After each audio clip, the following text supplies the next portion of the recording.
Hello mga kabayan, welcome sa aking munting YouTube channel. Kamusta? Yan, pangatlong araw ng bagong taon, 2026. Bali yung unang araw na vlog natin, late ko na-upload. Kanina lang siya natapos mag-upload. Kahapon ko na-upload kaso hindi nagtuloy. Tapos kanina lang matapos na mag-upload. Kaya late na. At ayun nga, andito tayo ngayon sa Manang River. Nakatambay lang tayo rito, palipas oras. Bali dito rin ako nagpa-practice magpalipad ng drone. Pero ngayon di ko na dinala yung drone kasi malapit na rin naman dumilim. At ang oras na nga pala ngayon mga kabayan ay 7:32. Bali late yan ng isang oras kasi hindi automatic na nag-a-adjust kapag nagde-daylight saving dito sa Australia or sa NSW. Bali dito kasi nag-adjust yung oras. May season na 3 oras yung advance namin pala. Bali 3 oras yung advance namin ngayon sa Pilipinas.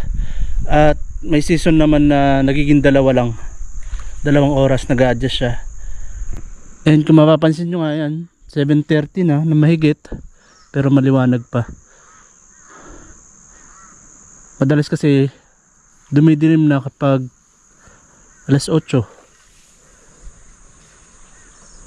Medyo kalmado yung ilog ngayon. At the same time low tide.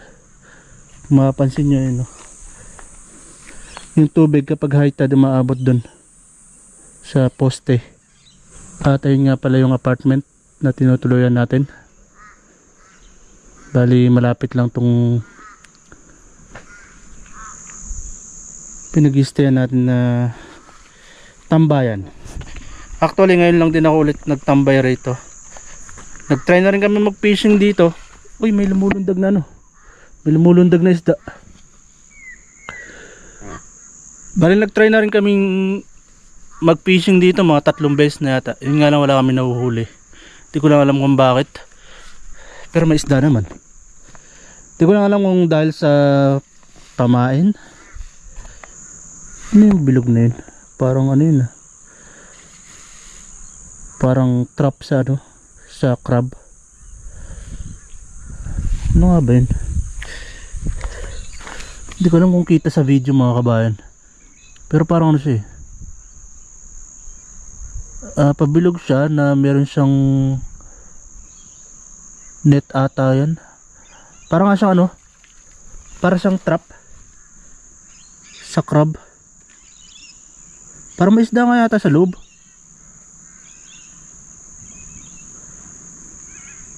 Meron nga, may mga isda lumalangoy sa niya, sa paligid niya pala. Hindi ko lang alam kung meron din sa loob.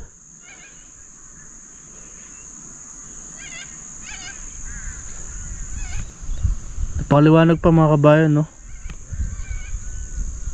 Alas 7 pasado.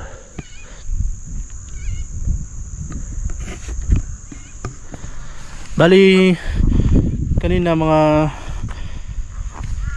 alas 6 nagbisikleta ako papunta doon sa isang kabayan kasi tinawagan ako kanina. Iniimbita ako na pumunta sa kanila kasi may bisita yata siya. So maghahaponan yata ron. Kaso nung pagpunta ko naman doon, nagbisikleta lang ako papunta ron, wala naman siya. Kasi nagkayaan daw doon sa isang kabayan naman. May handaan din yata, may birthday. Kaya nagkayaan yata sila nung ibang bisita niya ron. Hindi na ako natimbrehan na alis pala. So pagpunta ko ron, wala siya. So umuwi na lang ulit ako. At yun nga, tumambay tayo rito. Iniwan ko lang yung pinasok ko lang yung bisikleta doon sa apartment. At maglalakad-lakad siguro ako. Hindi ko sigurado kung dito or sa kabilang side papunta doon sa workshop.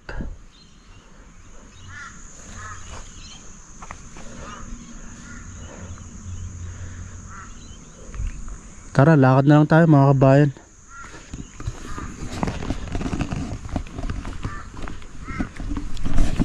Pwede pa naman sana magpalipad ng drone. Yun nga na kasi Malapit na rin dumilim.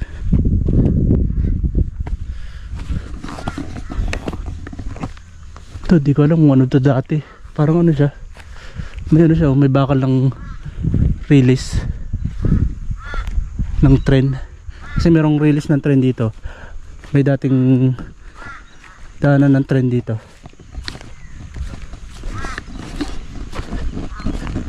Yan, dating release yan, dating daanan ng tren papunta roon. Kaso yung ngayon wala na, hindi na ginagamit. Ito, may bakal pa rito. Hindi, ito pala, pasadya pala to, sa daanan pala.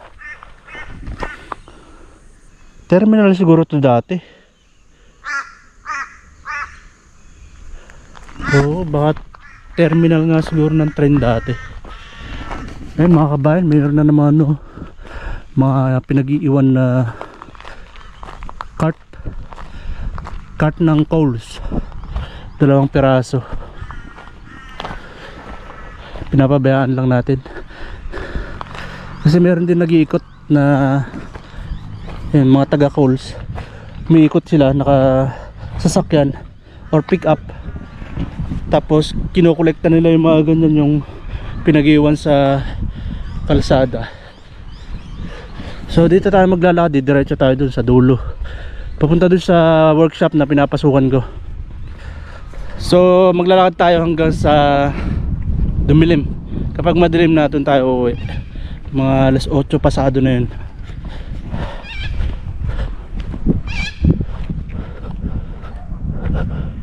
Parot, napakaingay niya sa umaga. Tapos ang dami nila, napakaingay sa umaga. Tapos ayun naman, merong magpie doon sa linya ng kuryente, yun lumipad. Ito, napaka-common ng caravan na ganyan dito, yung nadidetach sa sasakyan mismo.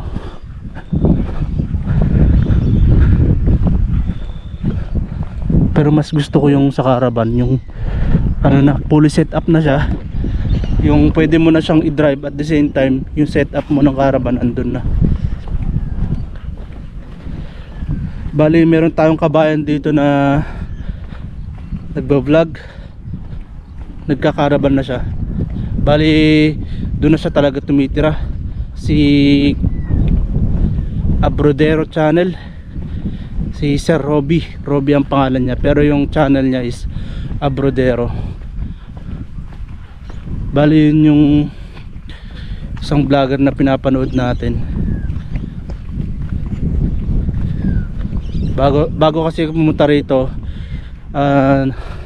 nag-search na ako dito sa place na mapupuntahan ko, and nung nag-search nga ako, nag-appear yung isang video niya, 2021 yata yun. Bali nagbabike pa siya nun, backpacking, tapos naka-bike. Bali nag-stay siya dito sa may hotel yata na malapit sa workshop namin. Hindi ko alam, basta nag-stay siya ng ilang gabi yata or isang gabi yata, kasi nga naka-bisikleta lang siya. Papunta yata siya nun ng Port Macquarie. Yan, common din sa kanila yung ganyan, no? Sabi tawag dyan, hindi ko alam ang tawag dyan eh. Yan, Tari Fish Co-op. Dito yun, Fish Co-op, tindahan ng ano, mga isda.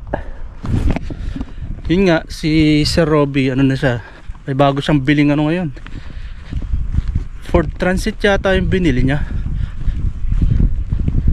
Yung pwede na siya makatayo dun sa loob ng caravan, kasi dati ang gamit niya Volkswagen, medyo maliit, hindi siya makatayo husto dun sa loob ng sasakyan.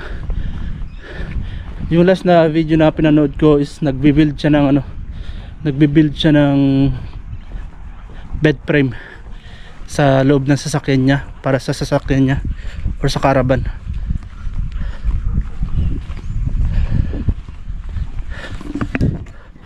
Yan yung isang katrabaho ko dyan nakatira, puti. Dami nilang sasakyan, 5 ata sasakyan, kanya-kanya ata silang pamilya, tagi-tagisa. Tapos ito naman ano, abandonadong mga establishmento. Pagmula ron sa dulo, gandun sa dulo,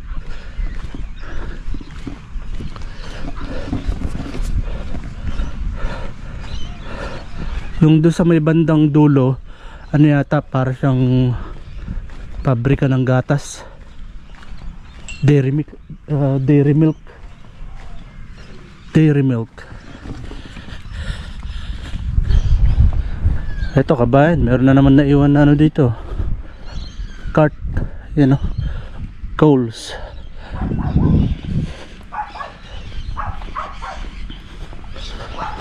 Ito yung fish co-op, tindahan ng mga isda.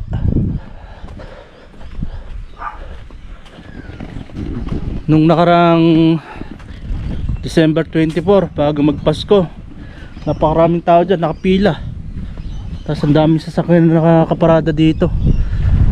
Kasi last day nga ng ano, last day bago magpasko. Yun.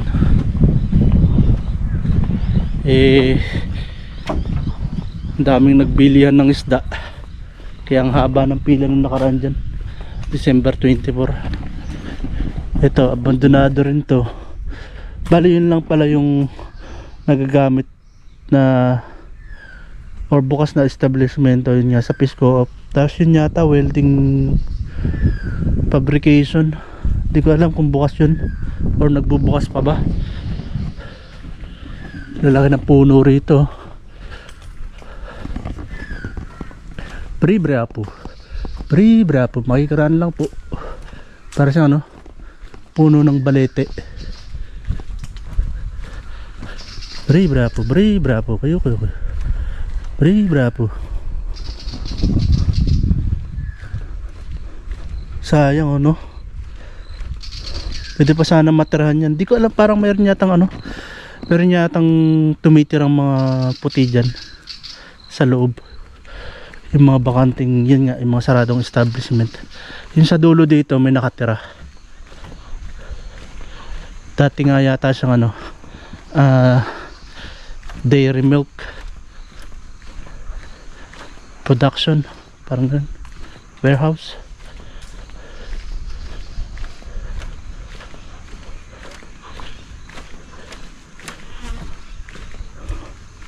Sayang eh.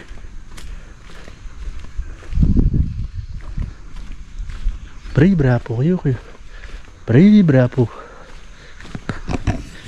Tatabi-tabi tayo kasi baka mahirap na, gabi pa naman. Lalaki ng puno eh. Hindi ko alam kung puno nga na ba ng ano to, balete.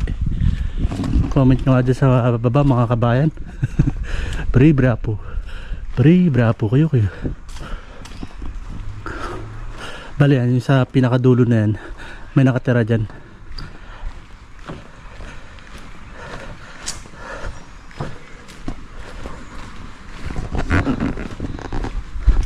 Ito parang ginawa na lang nilang ano, bahay, pero dati yata parang opisina yata siguro yan.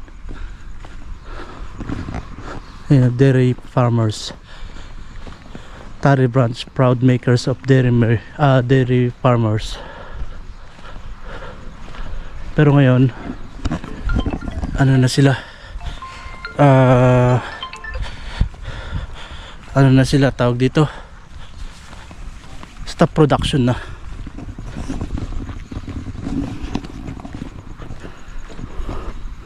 So lalakad lang tayo hanggang doon sa dulo.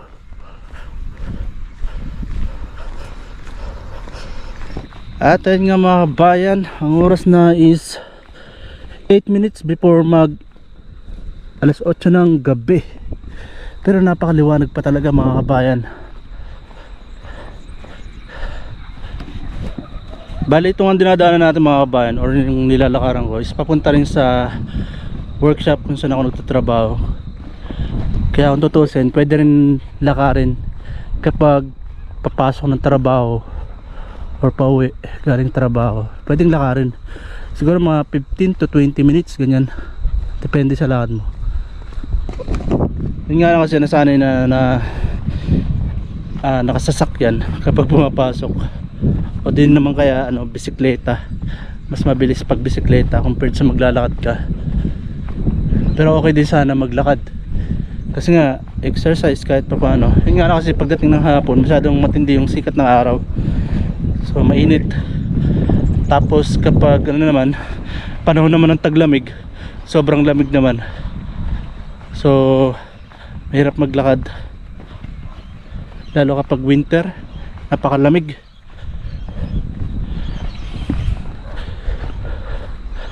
At yan nga, dito rin ako nagpa-practice kung minsan magpalipad ng drone kasi open space siya. Tapos ayan, kahit pa paano may mga ilaw, kasi yung iba yata hindi gumagana. Bali dalawa lang yung gumagana, or hindi lang nag-automatic pa yung iba, kasi parang nag-automatic lang siyang umilaw kapag madilim na. Pero ito nakasindi na yung dalawa maliwanag pa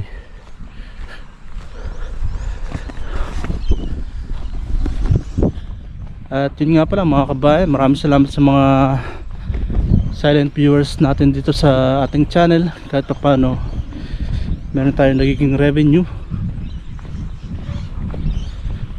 Bali na-reach natin nung nakaraan yung required na threshold. Ano ba tawag doon? Basta may threshold na kailangan ka ma-reach. So na-reach natin nung December, kahit pa paano meron tayo natanggap. Hindi naman ganun kalakihan, pero napakatagal bago ko ma-reach yung na yun, yung minimum threshold na yun. 7 months yata bago ko na-reach. Pero okay na rin kahit pa paano, may natanggap nga tayo. At yun nga, maraming salamat sa mga sumusuporta dito sa ating YouTube channel. Kila Padi Edwin, shout out. Saka Padi Tolits, mga tropa natin dito sa Australia, mga dati ko rin katrabaho sa Pilipinas. Yung isa si Padi Edwin nasa WA, tapos si Padi Tolits naman nasa Queensland.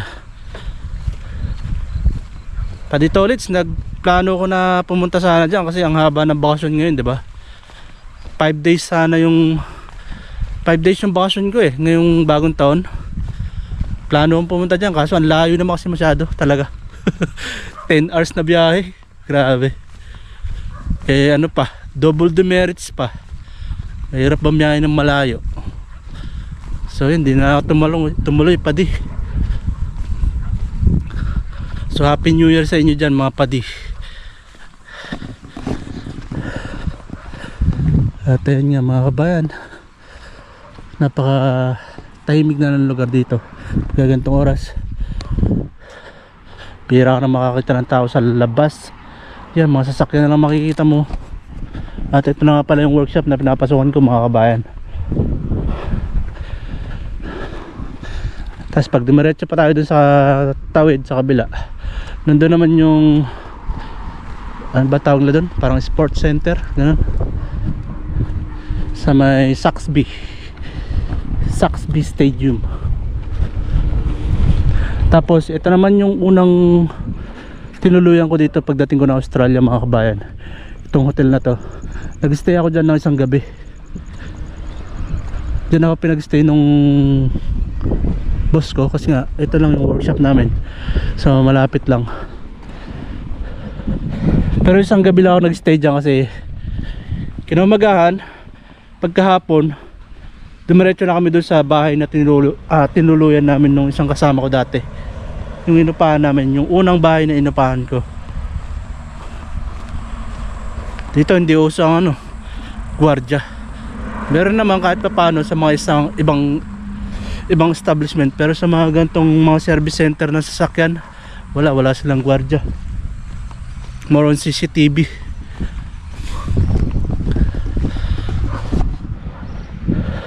Yan yung pinag-stayan nating motel. Motel ang tawag nila, hindi hotel. Country Plaza Motel. Yan, lagi pa rin talaga ako nabubulol kapag nagsasalita eh. Ano yun? Parang display yata to. Hindi, parang signage yata yan. Subukan natin tumawid doon sa kabila. Diretso tayo doon sa kabila. Tapos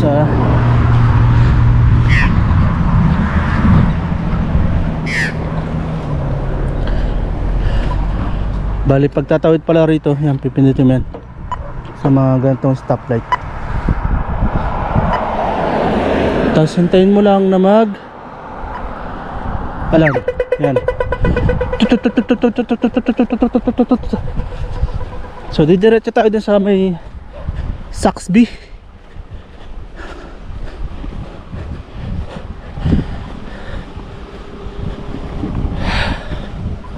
Kahit pa paano, exercise. Maghapon lang din kasi ako nasa bahay. Hindi ako lumabas. Kanina nga lang din ako lumabas kasi nagyaya nga yung isang tropa. Kaso pagpunta ko nga doon, wala sila. So yun, umuwi na lang din ako. Tapos pinasok ko lang yung bike. Tapos yun, naisipan ko maglakad. Parklands, Blight Street 7 Blight Street. Mga private na private village, parang ganyan.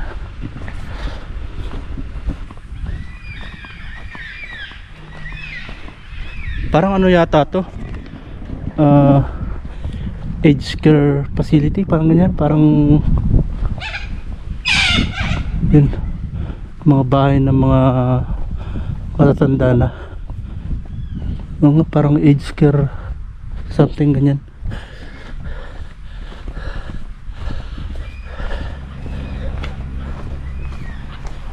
Napakalawak ng ano yan, playground, soccer field.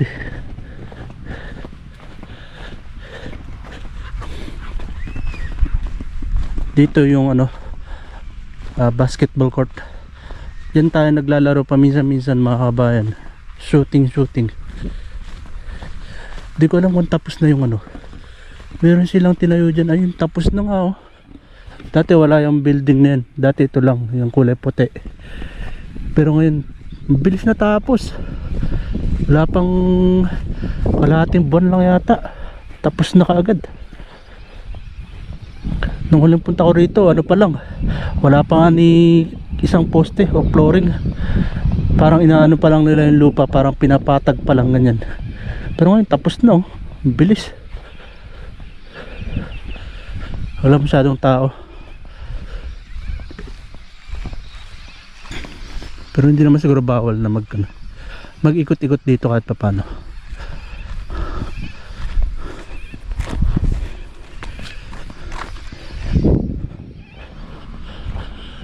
Pinalitan na yata yung pangalan. Dati Saxby Stadium. Ngayon Ion Arena. Pinalitan na pala. Ngayon lang kasi ulit ako nagawi rito. Yun nga, mga kalahating buwan na yata akong kalahating taon na yata akong hindi nagawi rito. Bali may dalawang court dyan. Ganda ng court nila dyan sa loob. Napakalinis. Tapos kapag maglalaro yata, merong pwede mong rentahan. Yung mga ibang kabayan natin naglalaro dyan. Nakapaglaro na rin tayo dyan. At yun nga, nag-uupa sila every Thursday yata.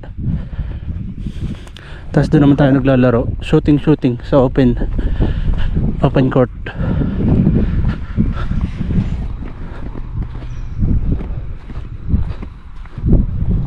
Wala nang tao. Sabagay gabi na rin kasi tayo lang yung tayo lang yung gala kapag ganitong oras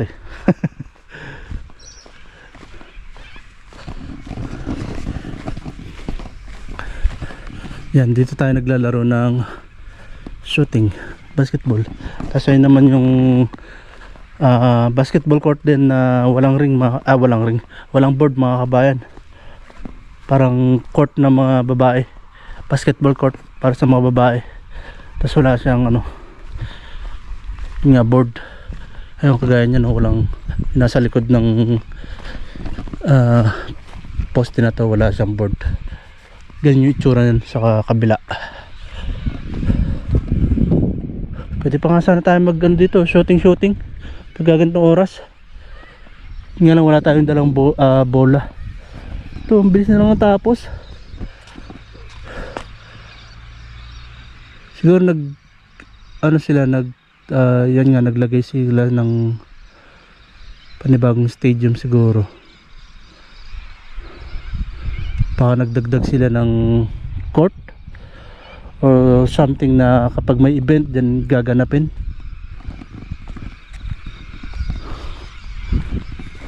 Tapos yan, pwede kang maglakad dyan mula roon, papunta pala roon, ikot ka ulit, pabalik doon.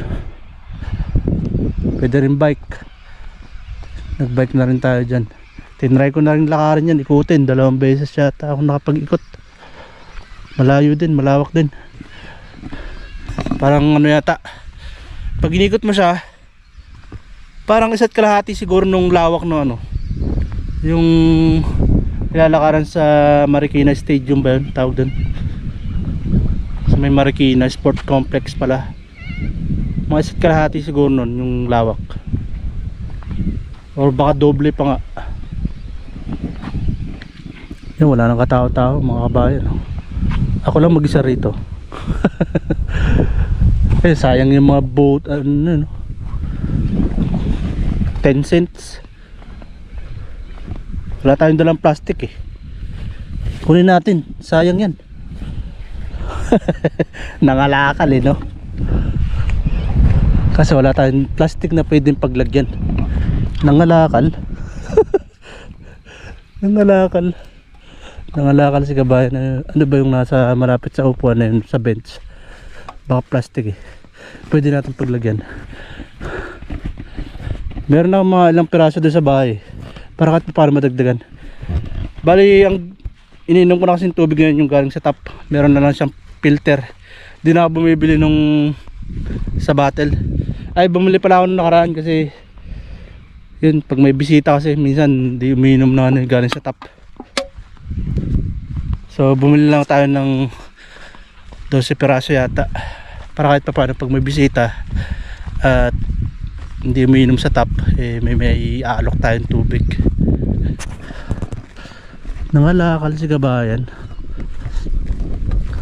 Meron pa ako nadaanan kanina dyan eh. Ito yung court mga kabayan na walang board. Kita nyo yan? Yun o. Hirap mag ano dyan, mag shoot. Sinubukan ko na mag shooting eh. Madalas lagpas, kapos. Tapos ito naman ano, inuman, drinking water. Yan, refill station, bottle refill station. May mga pasadya silang ganyan. Pwede kang mag refill ng tubig mo, bottle, kung meron kang dala. So yan, ang oras na mga kabayan ay 8:09 ng gabi. Pero kahit pa paano maliwanag pa rin. So dito tayo tatambay. Meron pa ako nakita kanina dito eh.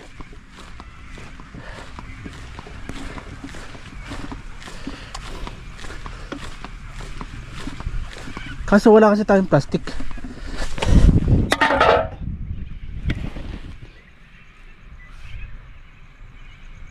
So pahinga lang muna tayo dito mga kabayan. A few moments later. Ate mga kabayan, may nadagdag na isang can ng Coke, tsaka itong isang malaking plastic. Yan o. Yan. Kinuha rin natin mga kabayan. 10 cents din yan mga kabayan. Para may dagdag tayo dun sa bahay. Meron tayong mga ilang piraso dun eh. Para makapag-ano ulit tayo sa recycling bottle machine. Hindi na tayo nakapag-ano dun eh. Nakapag return kasi wala naman na tayong masyadong battle nga. Pero nga dong sa bahay konti lang, kaso pag konti naman magkano lang yun. Sa workshop nung nakaraan, yung inipon ko, di ko alam kung sino kumuha nun kasi naglinis sila sa workshop. Naka day off yata ako nun, naka day off ako nun. Pagbalik ko ng Monday, naka day off ako ng Friday. Pagdating ng Monday, wala na dun, pati yung mga iniwan ng mga tropa doon na ipon nila na battle, wala na. Pinagsama-sama ko sa isang lugar yun tinabi ko. Kaso naglinis naman sila sa workshop. Pagbalik ko wala na.